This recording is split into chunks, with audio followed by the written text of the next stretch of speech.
Season 5 episode 9 start होता है और हमें वॉल्टर का घर खाली दिखता है। उसका घर अब कोई भी नहीं रहता। ये एक फ्यूचर का सीन है।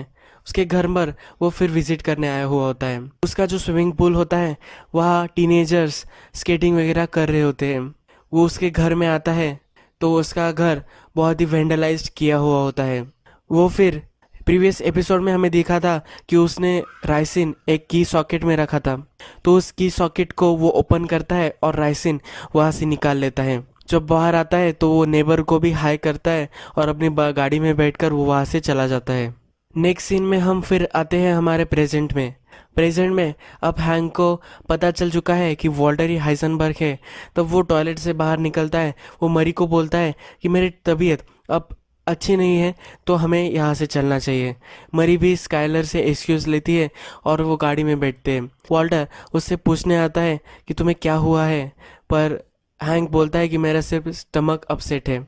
मरी उससे बहुत सारी बातें कर रही होती है पर हैंक बहुत ही टेंशन में होता है। उसे पैनिक अटैक आ रहा होता है और फिर वो गाड़ी को टकरा देता है। जब वो घर आता है तो मरी उसे बोलती है कि तुम्हें हॉस्पिटल में रहना चाहिए था। हैंक बोलता है कि मैं अब ठीक हूँ और मुझे हॉस्पिटल की ज़्यादा कुछ ज़रूरत नहीं है। वो घर आकर गेल बेटेकर की जो हैंडराइटिंग होती है वो मैच करता है और उसे बहुत ज़्यादा शॉक लगता है। वो फिर से एक बार कंफर्म करना चाहता है पर अब कंफर्म हो चुका होता है। जब कार वॉश पर स्काइलर और वॉल्टर होते हैं तो वॉल्टर स्काइलर से बोलता है कि क्यों ना हम और एक कार वॉश बाय कर ले। हमारे जो पैसे हैं तो वो बहुत सारे ईयर्स तक हम लॉन्डर करते रहने वाले हैं, तो अगर दो हो तो हम ज़्यादा फास्ट कर सकेंगे। फिर कार वॉश पर लीडिया आती है और उसकी कीज स्काइलर को दे देती है। फिर वो वॉल्टर से मिलने जाती है।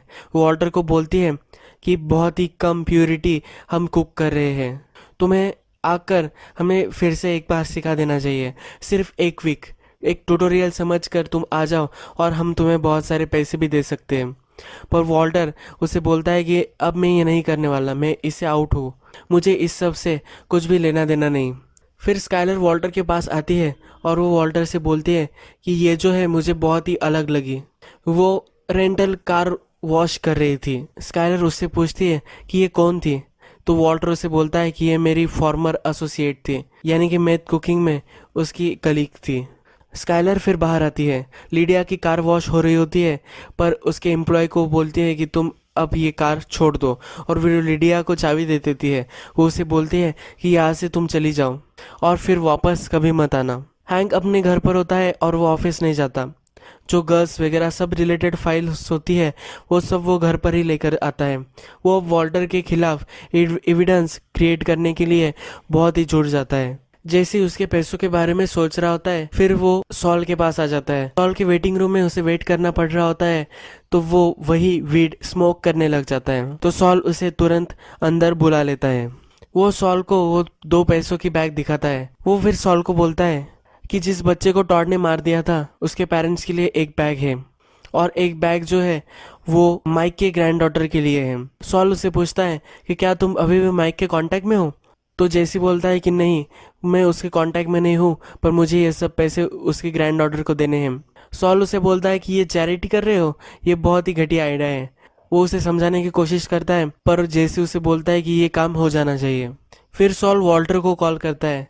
वॉल्टर उसे बोलता है कि ये पैसे तुम किसी को भी मत दो, मैं जैसी को फिर से समझाने की कोशिश करता हूँ। वॉल्टर हमें उसकी केमियोथेरेपी में दिखाया गया है, उसका कैंसर फिर से वापस आ गया है। वॉल्टर फिर जेसी को समझाने उसके घर जाता है।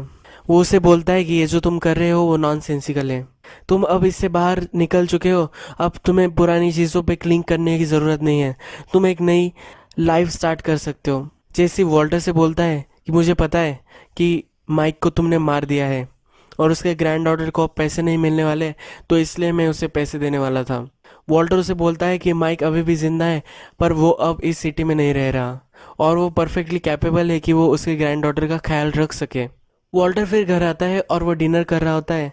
तब उससे फिर से जो रिएक्शन होती है कीमो की, इसकी वजह से उसे टॉयलेट जाना पड़ता है और उसे उल्टी हो रही होती है।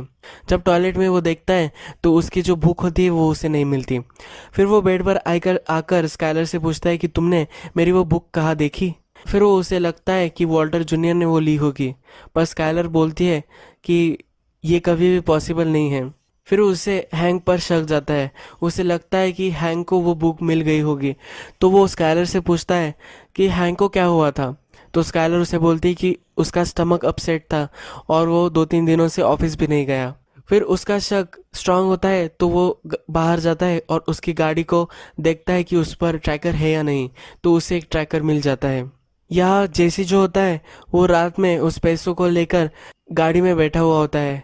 तो एक बेगर उससे पैसे मांगता है तो उसे एक पूरी बंडल वो दे देता है।